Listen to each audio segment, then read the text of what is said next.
하나님 말씀 보겠습니다. 신약성경 요한복음 20장 말씀입니다. 요한복음 20장 24절에서 31절까지 말씀 우리 한 절씩 교독하시겠습니다. 요한복음 20장 24절에서 31절입니다. 12 제자 중에 하나로서 디도모라 불리는 도마는 예수께서 오셨을 때에 함께 있지 아니한지라. 다른 제자들이 그에게 이르되 우리가 주를 보았노라 하니 도마가 이르되 내가 그의 손에 못자국을 보며 내 손가락을 그 못자국에 넣으며 내 손을 그 옆구리에 넣어보지 않고는 믿지 아니하겠노라 하니라. 여드레를 지나서 제자들이 다시 집 안에 있을 때에 도마도 함께 있고 문들이 닫혔는데 예수께서 오사 가운데 서서 이르시되 너희에게 평강이 있을지어다 하시고 도마에게 이르시되 내 손가락을 이리 내 손을 내밀어 내 옆구리에 넣어보라. 그리하여 믿음 없는 자가 되지 말고 믿는 자가 되라. 도마가 대답하여 이르되 나의 주님이시오 나의 하나님이시니이다. 예수께서 이르시되 너는 나를 본고로 믿느냐? 보지 못하고 믿는 자들은 복되도다 하시니라. 예수께서 제자들 앞에서 이 책에 기록되지 아니한 다른 표적도 많이 행하셨으나 오직 이것을 기록함은 너희로 예수께서 하나님의 아들 그리스도이심을 믿게 하려 함이요 또 너희로 믿고 그 이름을 힘입어 생명을 얻게 하려 함이니라. 아멘. 도마, 예수님의 12제자 가운데 도마는 아마도 가룟 유다 다음으로 가장 부정적인 이미지가 큰 사람이 도마인 것 같아요. 보통은 의심 많은 도마라고 부르죠. 오늘 본문에서 보는 것처럼 다른 모든 제자들은 부활하신 예수님을 믿는데, 예수님 부활하셨다는 걸 믿는데 도마는 이야기합니다. 내가 내 손으로 그 손의 못자국에 넣어보고 그 옆구리를 내가 손으로 만져보고 하기 전까지 믿지 않겠다. 이렇게 단언하는 거죠. 왜 유독 도마만 믿지 못할까? 그래서 보통은 도마를 의심 많은 도마 이렇게 평가를 합니다. 그런데 정말 도마가 유별나게 의심이 많은 사람인가? 한번 생각해 봐야 될 것 같아요. 제가 생각할 때는 이거 당연한 거 아닌가? 그죠? 하긴 해야죠. 예수님 정말 부활하셨는가를 눈으로 목격하고 그리고 정말 그분이 예수님이 맞는지 이렇게 옆구리에 창자국이 있다는 것은 보통 십자가형을 당한 사람들은 다리뼈를 부러뜨려서 죽게 하죠. 근데 예수님은 다리를 부러뜨리지 않았습니다. 먼저 돌아가셨기 때문에 그래서 확인차 창으로 찔렀잖아요. 그래서 창자국이 있다는 것은 예수님이 맞다는 건데 내가 그 창자국을 봐야 되겠다. 그리고 그것이 환영이나 유령이나 그게 아니라 진짜 실제 예수님인지 내가 직접 손으로 만져보고 그래서 확실한 증거가 있으면 그러면 내가 믿겠다라는 것이 도마의 주장인데 당연한 거 아닙니까? 여러분 우리가 너무 쉽게 믿으면 안 됩니다. 사기꾼에게 우리가 믿잖아요, 그죠? 정말 믿는 거잖아요, 이거, 그죠? 근데 우리가 근거 없이 부족한 근거를 갖고 쉽게 믿는 것, 그것도 잘못된 거거든요. 기가 너무 얇은 거잖아요. 적어도 사도라면 부활의 증인이 되어서 우리에게 복음을 전해줄 사도라면 확실한 증거를 갖고 믿어야 되는 것 아니겠습니까? 그러니까 도마의 이 태도는 당연한 건 아닌가? 정상적인 건 아닌가? 하는 그런 생각을 저는 갖습니다. 그래서 우리가 도마에 대해서 이제 생각해 봤으면 좋겠어요. 도마가 정말 유별난 그런 의심병 환자 같은 사람인가? 그리고 도마의 이 태도는 정말 잘못된 태도인가? 우리가 이와 같으면 안 되는 것인가? 하는 그런 생각들을 해봤으면 좋겠습니다. 먼저 도마가 정말 유별난 의심병자인가? 한번 생각해 봅시다. 성경이 정말 그렇게 이야기하는 것처럼 보일 수도 있어요. 24절을 보게 되면 어떻게 시작합니까? 12 제자 중에 하나로서 디드모라 불리는 도마는, 그런데 여기에 12 제자 중에 하나로서, 이 표현이 성경에서 이 표현을 쓴 사람은 가룟 유다와 도마밖에 없어요. 주로 가룟 유다에게 주로 이제 사용된 표현이에요. 마태복음에 보게 되면 마태복음 26장 말씀에 12 중에 하나인 가룟 유다라 하는 자가 대제사장에 가서 말하되, 마가복음 14장에서도 그렇고요.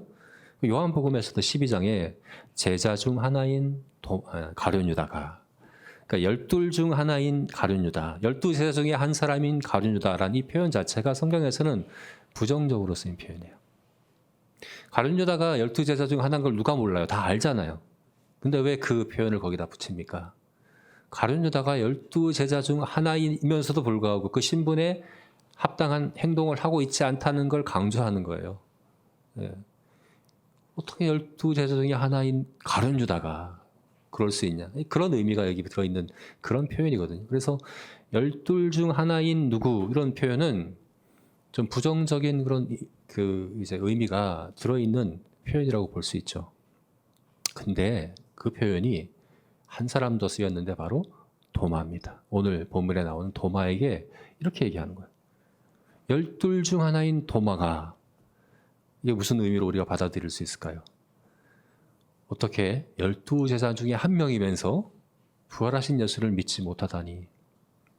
예수님이 부활하셨는데 제자들이 이렇게 알려주는데 나는 끝까지 안 믿을 거야. 내가 직접 확인하기 전까지 안 믿을 거야 라고 하는 것이 12 제자 중 한 명이라는 그의 신분에 맞나 하는 그런 성경이 좀 부정적인 그런 이제 이미지로, 부정적인 인상을 도마에 갖고 있는 것 아닌가 하는 그 의심을 우리가 가질 수 있다는 거죠. 그리고 또한 오늘 본문을 보게 되면 예수님이 도마에게 2번 말씀하세요. 27절, 29절 말씀이에요. 근데 2번 다 보면 뭔가 도마에게 책망하는 듯합니다. 27절 보면 도마에게 이르시되 내 손가락을 이리 내밀어 내 손을 보고 내 손을 내밀어서 내 옆구리에 넣어보라. 그리하여 믿음 없는 자가 되지 말고 믿는 자가 되라. 무슨 말입니까? 너는 왜 믿음 없는 자냐? 믿는 자가 되라. 도마가 믿음 없는 자라고 하는 것을 책망하는 것처럼 들리지 않습니까? 29절 말씀도 마찬가지예요. 예수께서 이르시되 너는 나를 본고로 믿느냐? 보지 못하고 믿는 자들은 복되도다. 보지 못하고 믿는 자들은 복되다. 그들을 축복하는 말씀이지만 사실은 도마가 거기에 안 속해 있다는 거잖아요. 너는 보고야 믿느냐? 보지 못하고 믿는 자들이 복된데 너는 보고야 믿느냐? 마치 도마를 책망하는 듯한, 그죠? 도마에 대한 예수님의 그런 책망의 말씀이 것처럼 우리가 볼 수 있잖아요. 그래서 도마가 좀 문제구나. 다른 사람들과 좀 다르게 도마가 좀 유별나게 좀 삐뚤어진 사람인가? 믿을 수 있는 건데 왜 이렇게 의심을 하는가? 이건 잘못된 태도야. 라고, 그죠? 우리에게 좀 부정적인 본보기로서 도마가 기록된 것 아닌가 하는 그런 생각을 우리가 가질 수가 있어요. 그래서 많이들 도마를 이제 의심 많은 도마라고 부정적으로 인식을 하고 있죠. 그런데 그렇지가 않습니다. 먼저 12 중 하나라는 표현이 왜 도마에게 쓰였나? 사실 이게 타당한 표현이라는 게 바로 앞 단락을 생각해 보면 돼요.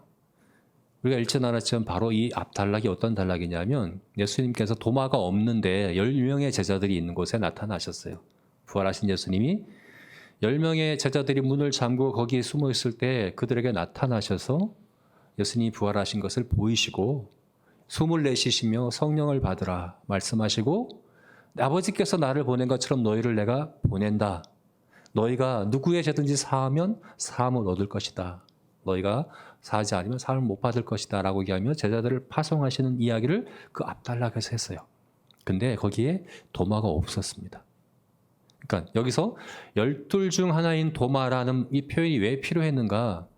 이 뒤에 나오는 도마의 의심 때문이 아니라 앞에 나오는 제자들의 파송 장면 때문에, 거기 마땅히 도마가 있어야 됐었거든요.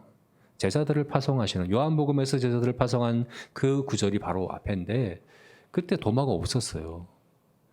그러니까 열둘 중 하나인 도마가라는 표현은 사실 여기에 압달락 때문에 나왔다라고 이해하기에 충분합니다. 그렇죠? 부정적인 의미로 우리가 굳이 해석하지 않아도 되는 거죠.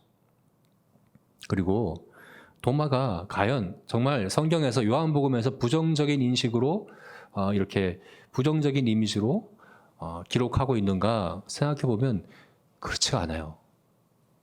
도마는 성경에 특별히 요한복음에서 굉장히 중요한 인물로 여겨집니다. 마태, 마가, 누가복음에는 도마의 말이 한 번도 안 나와요. 근데 요한복음에만 3번 나옵니다. 도마가 3번 했던 말이 3번 기록되어 있는데 그 3번 다 아주 중요한 역할을 합니다. 11장에 요한복음 11장에 도마가 한 말이 나와요. 이 장면은 어떤 장면이냐면 나사로가 병들어 죽게 된 장면이에요. 나사로가 병들어 죽게 되었어요. 그래서 그의 누이들인 마리아와 마르다가 사람을 보냈습니다. 마리아, 마르다, 나사로 이 세 남매는 예수님께서 사랑하시는, 아끼시는 사람들이잖아요. 근데 예수님이 나사로가 병들었다는 얘기를 듣고도 안 가세요. 이틀을 거기에 머무세요. 시간을 지체하시는 거예요. 그리고 이틀이 지나고서야 예수님이 제자들에게 말씀하세요. 우리 친구 나사로를 깨우러 가자. 그가 잠들었도다. 제자들은 예수님을 말립니다. 방금도 유대인들이 돌로 치료했는데 또 그리로 가시라 하시나이까. 나사로가 있는 그 동네가 벳세다라는 동네는 예루살렘 근처거든요. 위험한 거예요. 방금도 죽을 뻔했는데 거길 또 가시려고 합니까?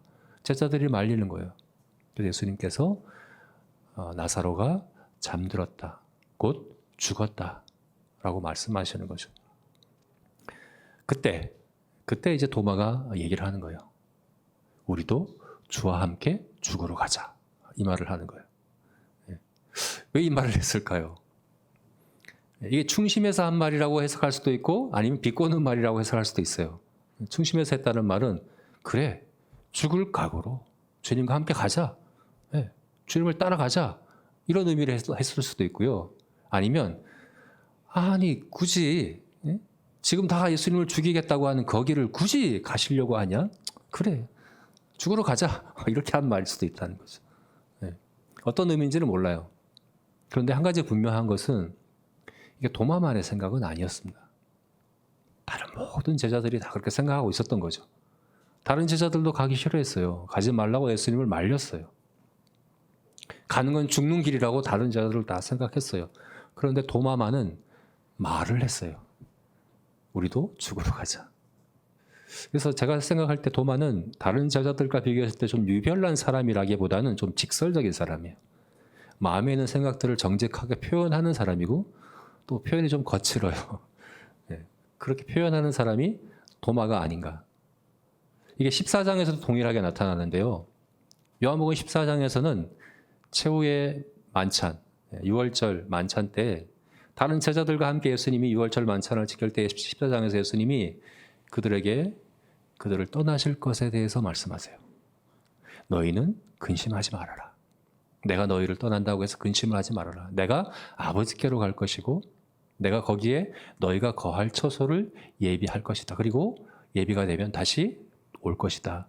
그러니 너희는 마음에 근심하지 말아라. 내가 어디로 가는지 내가 어떻게 가는지 그 길을 너희가 아느니라. 이 얘기를 하는 거예요. 제자들은 당황했습니다.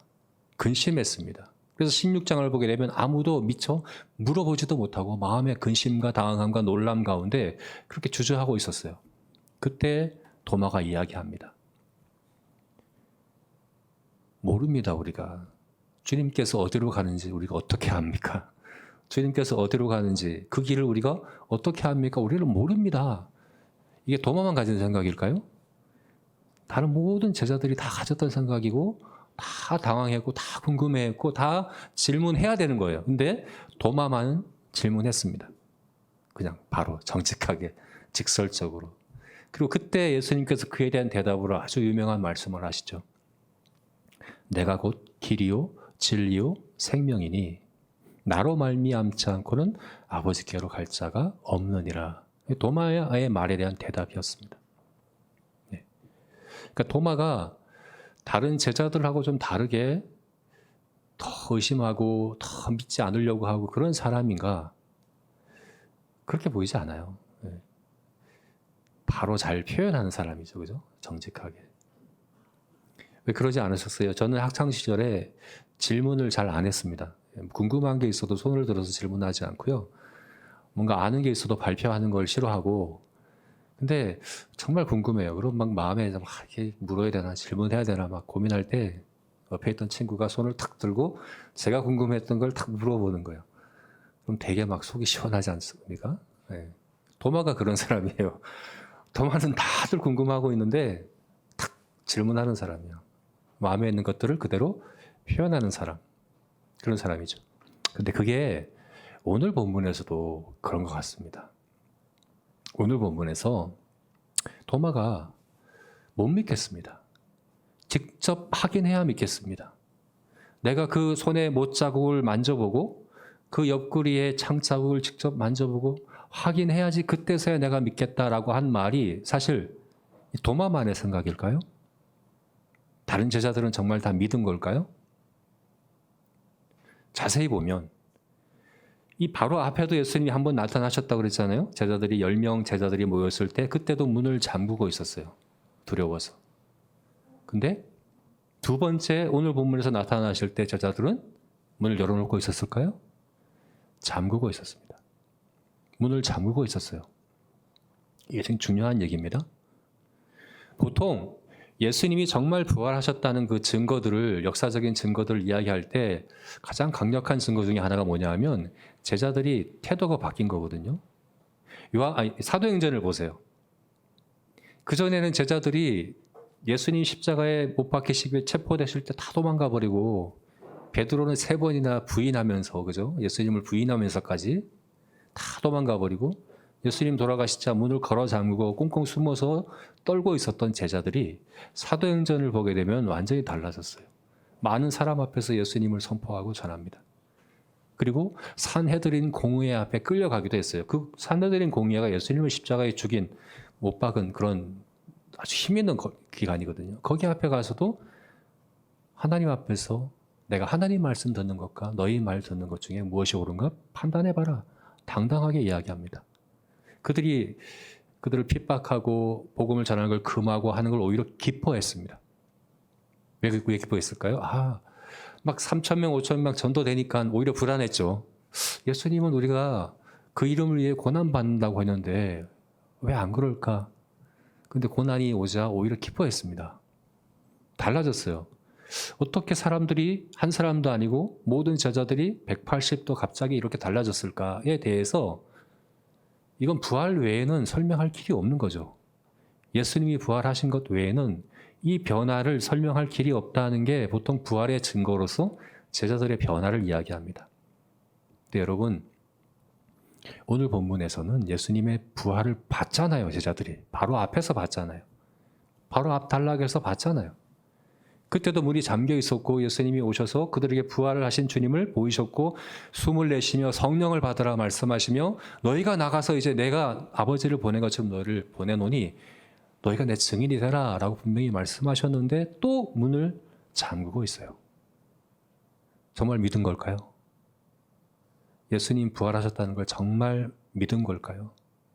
예수님 부활하셨다고 기뻐하고 도마에게 야 정말 예수님 부활하셨어 전하기도 했지만 정말 마음 안에, 마음 중심에 정말 그런 확신이 있었겠습니까? 이 부활의 의미를 분명히 마음으로 받아들였을까요?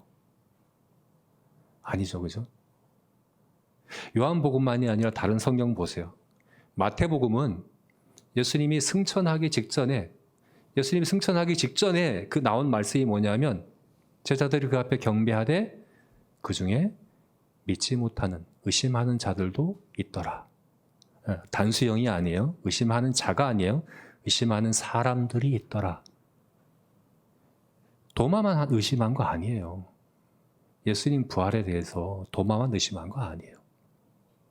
누가복음 24장에서는 내 손을 보라, 내 옆에 이 상처를 보라, 내 창자국을 보라, 그리고 너희가 믿으라. 이 말씀을 하세요. 근데 도마에게 하신 게 아니에요. 다른 제자에게 하셨어요. 예수님의 부활에 대한 의심은 도마만의 마음이 아니었거든요. 근데 도마가 다른 점은 뭐예요? 표현했습니다. 정직하게 표현했습니다. 내가 확실한 증거가 있어야 믿겠습니다. 근데 이것이 또 바람직한 거예요. 실제로 예수님이 이 사도, 예수님의 그 사도의 그 자격 요건, 사도가 되는 데 있어서 자격 요건 중에 제일 중요한 게 뭐였냐면 이거였어요. 나중에 사도행전 1장을 가게 되면 가룟 유다를 대신해서 사도를 한 명 뽑잖아요. 마띠아라고 하는 사도를 뽑을 때 그때 사도의 조건을 뭐라고 이야기합니까? 우리가 함께 다녀서 그의 부활에 대하여 증언할 수 있는 사람. 그 사람을 우리가 사도로 뽑자. 예수님의 부활의 증인이 되어야 사도가 될 수 있다고. 그래서 사도 바울도 나중에 고린도서 15장에 가게 되면 만삭되지 못하고 난 나에게도 마지막에 예수님께서 나타나셨느니라. 사도 바울은 예수님의 공생애 동안에 예수를 만난 사람이 아니잖아요. 그러니까 사도성에 대해 계속 공격받는 거예요. 그래서 얘기하는 거죠. 나도 부활하신 주님을 만났다. 예수님이 마지막에 나에게도 나타나셨다. 이게 중요해요. 사도는 부활의 증인이 되어야 돼요. 그냥 예수님 부활하셨다는 거 믿는 게 그냥 어렴풋이 믿는 게 아니라 그래? 정말 부활하셨어? 그 믿을게. 네가 얘기하니까 내가 믿을게. 믿어줄게. 하는 정도가 아니라 확실한 증거가 있어서 분명한 증거가 있어서 의심할 수 없는 정말 분명한 그런 증거가 있어서 마음에 확신하는 그 확신이 있어야 증인이 되죠. 그냥 기가 얇아서 누가 얘기하니까 내가 믿었다 하는 그런 사람의 말을 우리가 어떻게 믿겠습니까? 사도는 그러면 안 돼요. 사도는 확실히 믿는 사람이어야 돼요. 의심해보고 또 의심해보고 그럼에도 불구하고 의심할 수 없는 너무나도 확실한 사실이다, 진리다라고 확신할 수 있는 사람이 사도여야 하는 거죠. 도마가 지금 그런 거죠. 도마는 그래야만 하는 사람입니다. 이게 잘못된 태도가 아니란 얘기죠. 여러분 믿음에 대해서 내가 믿지 않겠다라고 고집하면서 난 절대 안 믿을 거야 라고 얘기하면서 의심하는 걸까? 정말 믿고 싶은데 정말 믿기 원하는데 믿기 위해서 믿고 싶어서 증거를 찾는 건 다른 겁니다. 도마는 이 중에 어느 쪽입니까? 믿지 않겠다는 그런 삐뚤어진 마음으로 절대로 안 믿을 거야 라는 그런 쪽입니까? 아니면 믿고 싶어서 확실한 증거가 있으면 내가 믿겠다는 그쪽입니까? 믿고 싶어서 하는 거죠. 그럼 이게 바른 태도입니다. 이건 도마의 잘못된 태도가 아닌 거예요. 자, 그래서 오늘 이 도마의 태도가 잘못된 태도가 아니라는 결정적인 그 단서가 바로 도마의 고백 가운데 있죠. 28절 말씀 한번 읽어볼까요? 읽겠습니다. 도마가 대답하여 이르되 나의 주님이시요 나의 하나님이십니다. 결국 예수님이 나타나셔서 도마에게 그래 네 손가락으로 내 못자국을 만져보고 손가락을 넣어보고 내 옆구리에 네 손을 넣어봐라. 그리고 너는 믿음 없는 자가 되지 말고 믿음 있는 자가 되라 라고 말씀하시자 도마가 어떻게 대답했습니까? 정말 살아계시네요. 정말 부활하셨네요. 죄송합니다. 제가 의심해서 죄송합니다. 이 얘기했습니까? 그 얘기한 게 아니에요. 이 얘기했어요. 나의 주님이시오 나의 하나님이십니다. 이거 놀라운 고백이잖아요. 왜 놀라운 고백일까요? 제자들의 입에서 처음 나온 고백이에요. 예수님을 하나님이라는 고백을 처음 도마가 했어요. 도마가 의심병자입니까? 아닙니다. 가장 잘 믿은 사람이죠. 그 전에 제자들은 이렇게 고백하지 못했습니다. 그래서 보통 성경학자들이 요한복음의 클라이막스를 여기로 얘기합니다. 도마의 이 고백으로. 이게 바로 요한복음의 절정이다. 왜 그런가 하면 요한복음 처음부터 결국 이 주제가 이 한 가지 주제가 요한복음을 전체를 꿰뚫고 있는 주제예요. 요한복음 1장 1절이 어떻게 시작합니까? 태초에 말씀이 계시니라. 이 말씀이 하나님과 함께 계셨으니 이 말씀은 곧 하나님이시니라. 이 말씀이 육신이 되어 우리 가운데 거하신다. 그러니까 요한복음은 하나님이신 예수님이 육신이 되어 우리 가운데 계신다. 육신이 되어 우리 가운데 성육신 하셨다. 그분은 하나님이시다라는 사실을 1장부터 계속해서 이야기하고 있는 것이 요한복음인데 드디어 20장에 와서 28절에 도마의 입술을 통해서 나의 하나님이십니다 라는 고백을 여기 하고 있는 거예요. 도마를 통해서. 근데 여러분 이상하지 않습니까? 왜 이 고백을 했을까? 왜 갑자기 이런 고백을 했을까? 그냥 부활하셨네요. 정말 부활하셨군요. 이제 제가 믿을게요. 이 말 해도 되는데 왜? 나의 주님이십니다. 나의 하나님이십니다. 나의 하나님이시라는 고백이 유대인들이 쉽게 할 수 있는 고백이 아니잖아요. 바로 앞에서도 예수님이 내가 아버지께로 갈 거다. 하나님에 대해서 예수님이 분명히 말씀하셨거든요. 그럼 그 성부 하나님이 아닌 걸 분명히 아는데 근데 그 도마의 입술에서 나의 하나님이십니다 라는 이 고백이 어떻게 나올 수 있었냐는 거예요. 이게 어떻게 나올 수 있습니까? 이게 쉽게 그냥 누가 옆에 있는 동료가 예수님 부활하셔서 그래 네가 하라고 얘기하니까 내가 믿을게. 엄마가 믿으라고 하니까 그래 내가 믿을게. 사람들 다 믿을까? 그래 나도 믿어야 되겠다. 이런 믿음을 갖고 이 고백이 나올 수 있는 게 아니거든요. 의심하고 고민하고 생각하고 정말 그런가? 정말 그렇다면 이게 갖는 의미가 뭘까? 이런 고백, 이런 고민들 가운데 나온 고백이거든요. 그래서 오늘 우리 30절, 31절 말씀 한번 읽어보겠습니다. 우리 공과의 요절이 31절 말씀이더라고요. 우리 30절, 31절 말씀 우리 함께 읽어보겠습니다. 예수께서 제자들 앞에서 이 책에 기록되지 아니한 다른 표적도 많이 행하셨으나 오직 이것을 기록함은 너희로 예수께서 하나님의 아들 그리스도이심을 믿게 하려 하며 또 너희로 믿고 그 이름을 힘입어 생명을 얻게 하려 함이니라. 이 책에 기록되지 않은 많은 표적들을 예수님께서 행하셨으나 오직 이것만 기록했다. 요한복음에는 예수님의 기적이 7가지밖에 안 남아요. 복음서를 다 통틀어 보면 한 40가지 정도의 예수님의 기적이 있는데 그리고 기록되지 않은 표적도 많겠죠. 많이 있지만 요한복음에는 7가지밖에 기록되어 있지 않습니다. 근데 이것만 기록한 이유가 뭐냐? 이 표적을 통해 너희가 그분이 하나님의 아들이 그리스도이심을 믿고 그래서 그를 믿어서 생명을 얻게 하는 그 목적을 위해서 이 표적들을 기록했다라고 이어서 이야기하는 거예요. 이게 왜 갑자기 도마 이야기에서 왜 갑자기 이런 말씀이 나오게 되었을까요? 표적이 뭡니까? 표적은 기적과는 달라요. 표적과 기적이 뭐가 다를까요? 표적은 영어로 하면 사인이에요. 사인. 표지판이에요. 표적은 그 자체로 의미가 있는 게 아니라 뭔가를 가리키는 거예요. 부평 10km라는 표지판은 부평이 아니에요. 저기 가면 부평이 있다는 걸 가리키는 거예요. 요한복음에 나온 7가지 표적들, 가나의 혼인잔치로부터 시작해서 오병이어와 또 나사로가 살아난 것과 여러 가지 7가지 표적들은 그 자체로 의미가 있는 게 아니라 뭔가를 가리키고 있어요. 뭔가를 가리키고 있어요. 그리고 마지막 표적은 뭡니까? 내가 너에게 보일 표적은 요나의 표적밖에 없다. 요나와 같이 내가 3일 동안 요나가 물고기 뱃속에 3일 동안 있다가 나온 것처럼 내가 너에게 보일 표적은 요나의 표적밖에 없다. 그게 뭡니까? 예수님의 부활이죠. 부활도 표적이에요. 예수님이 정말 살아나셨다면 그건 그 자체로의 의미가 아니라 뭔가를 가리키고 있어요. 그 가리키는 게 뭡니까? 예수님과 함께 다니며 여러 가지 표적을 경험하고 목격했던 도마가 고민했겠죠. 일주일 동안.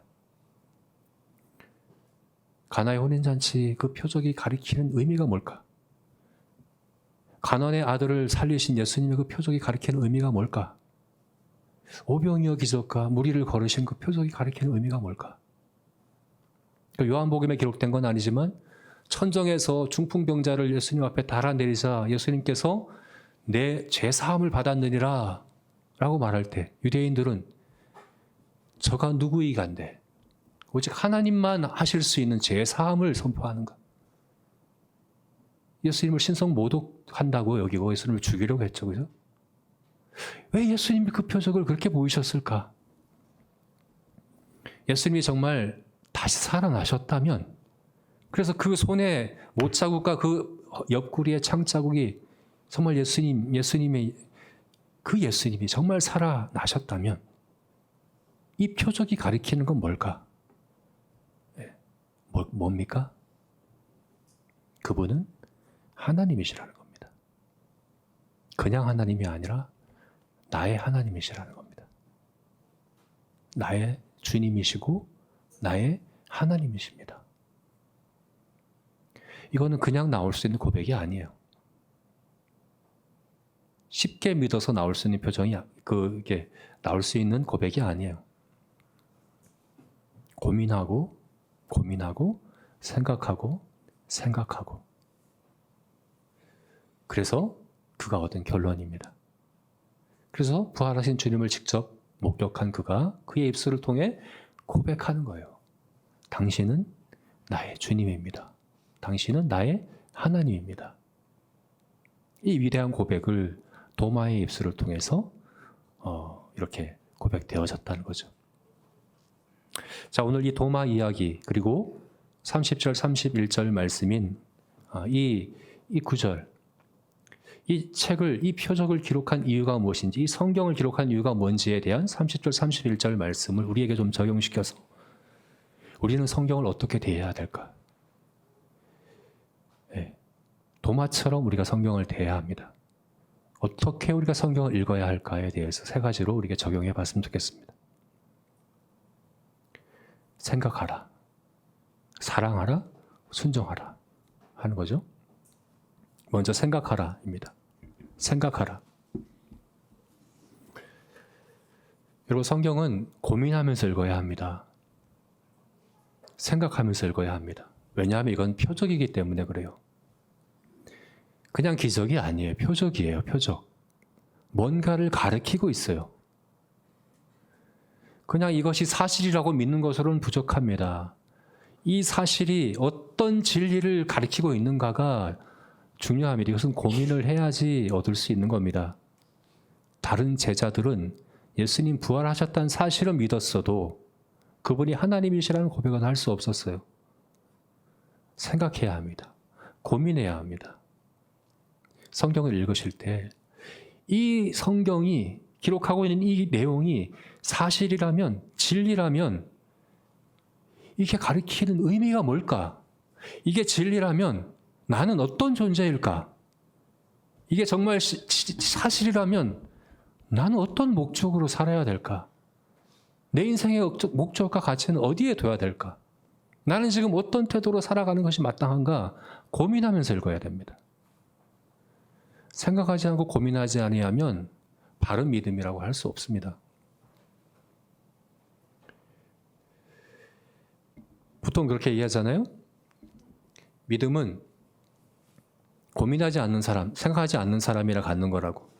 나처럼 지식도 많고 많이 배우고 똑똑하고 이성적인 사람이 어떻게 믿을 수 있어? 예수님이 부활하신 것? 예수님이 십자가에 죽으신 것? 난 안 믿어.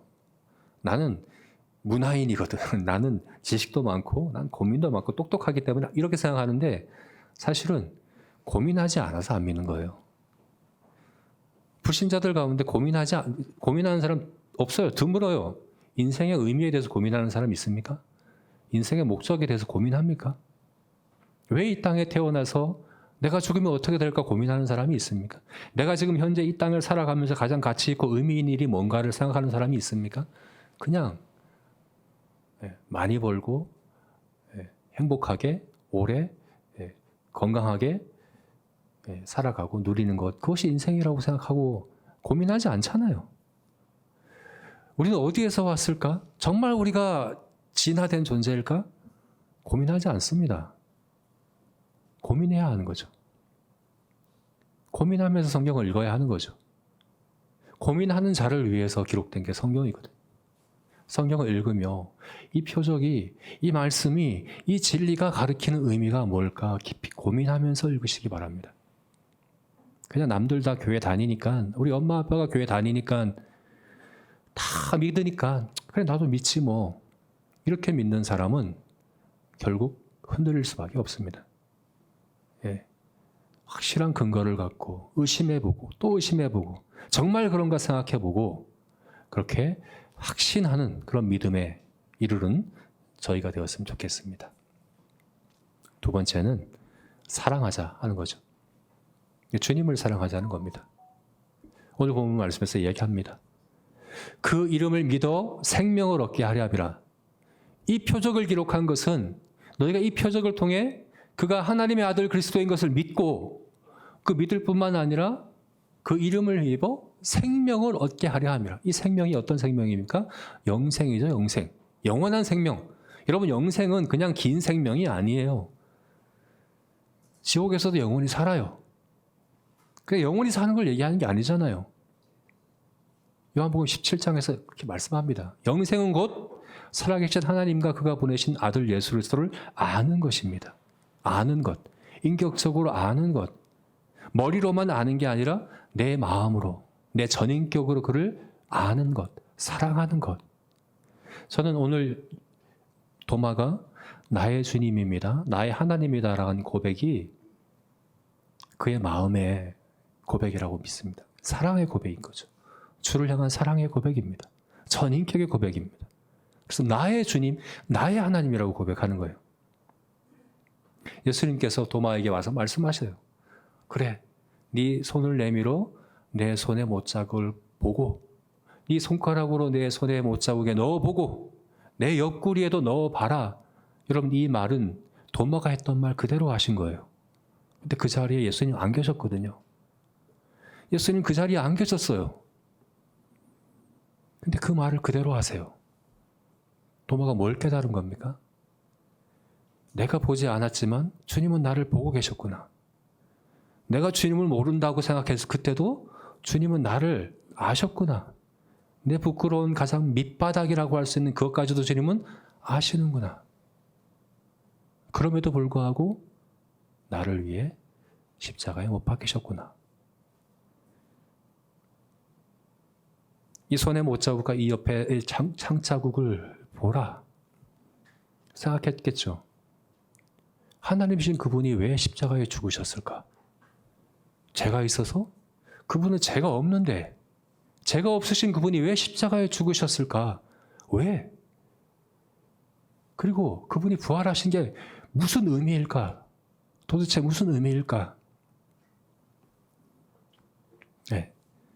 고민하고 생각하고, 아, 이것이 바로 나를 향한 하나님의 사랑이구나. 주님의 나를 향한 사랑이구나. 나보다 나를 더 잘 아시는 주님께서 나를 아시는구나. 나를 사랑하시는구나. 그래서 고백하는 겁니다. 주님, 나의 주님이십니다. 그리고 나의 하나님이십니다. 라고 고백을 하는 거죠. 이게 바로 생명입니다. 생명은, 영생은 나중에 천국 가서만 누리는 것 아닙니다. 지금 여기서도 누려야 합니다. 이미 시작되었잖아요. 어떻게 해요? 주님을 사랑함으로. 머리로만이 아니라 우리 마음으로, 우리 가슴으로 주님을 깊이 사랑함으로 이 땅에서 영생을 누려야 하는 거죠. 그게 바로 도마의 고백입니다. 저 여러분이 그와 같기를 주님의 이름으로 축원합니다.